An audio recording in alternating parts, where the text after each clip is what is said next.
In this video, I will show you how to restart your LG Smart TV. Now, there are a couple of reasons why you might want to do this. So take for instance, you just recently updated your LG Smart TV and you are required to restart the TV for the updated version of the TV to come to life. Or alternatively, you're just having some issues with your LG Smart TV like lagging or certain things are not just working. In any of these cases, restarting the TV might be a very good option. And to do that, what you want to do first and foremost is to go ahead and unplug your LG Smart TV from the wall socket. So just go ahead and unplug it.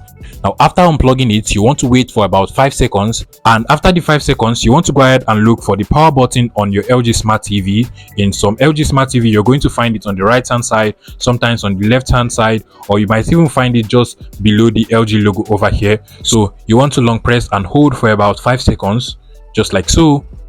And after the 5 seconds, you want to go ahead and plug back your LG Smart TV to the wall socket, and now you want to go ahead and turn it on.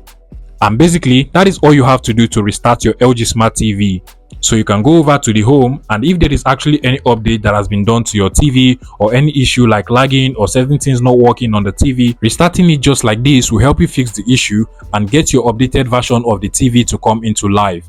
If you find this video useful, please make sure you smash the like button and subscribe to this YouTube channel for more interesting tech tips like this one.